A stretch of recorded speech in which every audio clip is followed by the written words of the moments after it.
During the 1980s, the USSR supposedly developed a nuclear ghost train, which was an RT-23 molodets that was practically undetectable. The train was claimed to be continually moving in order to evade discovery, going roughly 1,000 miles every day. This train is one of the most lethal weapons ever created, carrying 3 ICBMs, each equipped with 10 warheads. This train alone could destroy the half of USA in a single strike, yet you will have no clue where it is on the Soviet rail network. Hello folks, welcome back to Extreme Tech, where we review epitome of tech capabilities. Here, you'll find everything that's well ahead of its innovative and obviously miraculous. Today on Extreme Tech, we'll discuss why the Soviets built this nuclear train and what was the story behind it. So let's dive into it. Минометный старт ракет. На определенной высоте пороховую силу на западе его ракеты прозвали. If it did exist, the US would have had a tough time finding it because the Soviet Union constructed it to seem like any other passenger train in Russia at the time. The train was said to be outfitted with 3 engines, 3 launch wagons, and 4 rail cars. Except this nuclear ghost train was also said to be armed with 3 ICBM nuclear missiles. The train allegedly had enough supplies to run for a total of 28 days on its own, implying that a single instruction from the USSR could deliver warheads into the air in minutes. This implies that the missiles are launched into the air before being ignited by compressed gas. But it wasn't really undetected.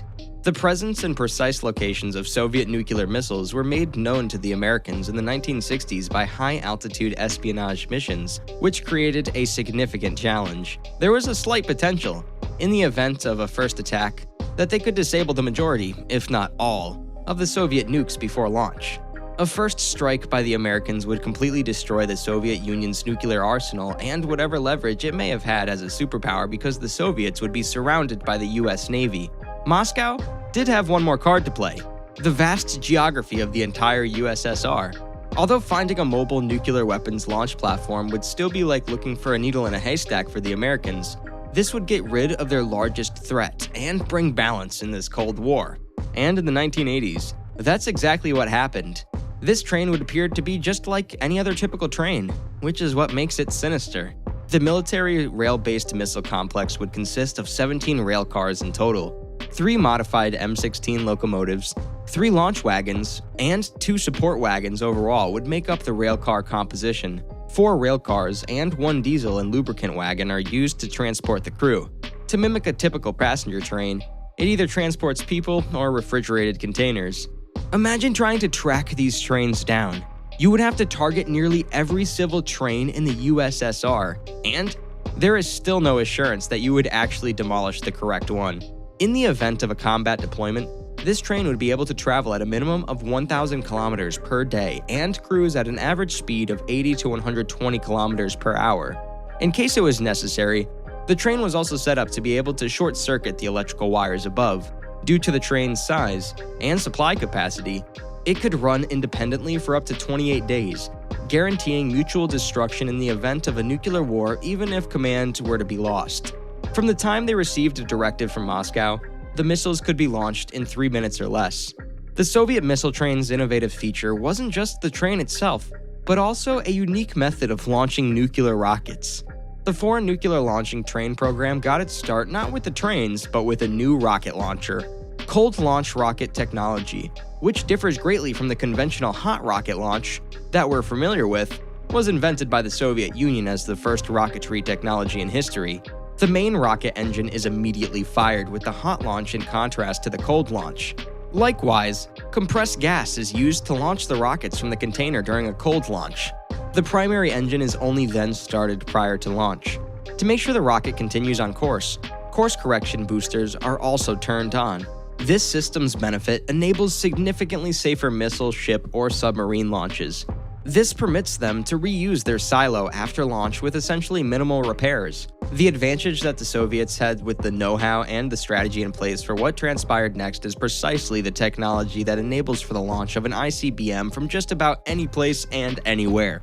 Strategic Defense Initiative, better known as SDI, or the renowned Star Wars program. A layered defense to protect the country from nuclear devastation. U.S. spy satellites would watch the world below, detect Soviet missiles blasting off. Under Reagan, this initiative aimed to render Soviet nuclear weapons obsolete and restore U.S. competitiveness.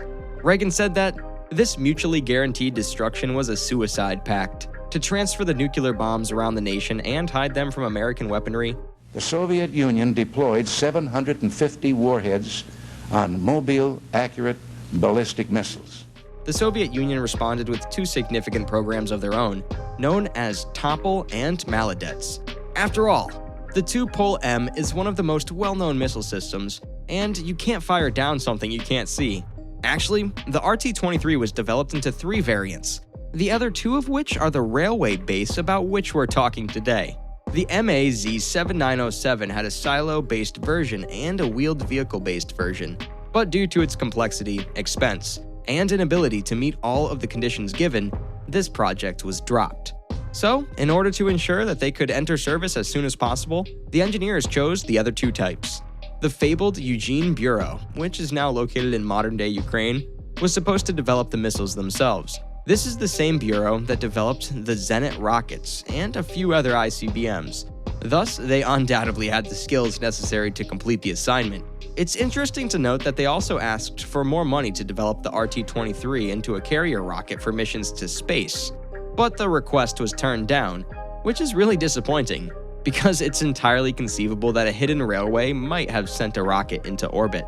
However, it appears that the Russians were only concerned about firepower. The Trains of Death began operation in the late 1980s, and more ground-based silos were mostly constructed in Ukraine. The missiles had a 15-year lifespan, and following the USSR's collapse, this was one of the first weapons to be covered by peace treaties. All of its silos in Ukraine were demolished, and by 2003, the program forbade the entry of RT-23 trains onto the railway networks during peaceful times. Due to the guaranteed lifespan of the missiles approaching its end, the Russians began to decommission the trains, and by 2005, it was formally announced that the missile complex had been deactivated. However, the Russians started developing a brand new nuclear missile train called the Barguzin, in which the new Yas missile would serve as the primary weapon. However, the project was put on hold in 2017 owing to a funding shortfall. Or at least, that's what they want us to believe. That's it for today. Hope you liked the video. Share it if you did. Like and comment on the video for engagement, and subscribe to see our future videos. We'll see you in the next video. Till then, keep watching.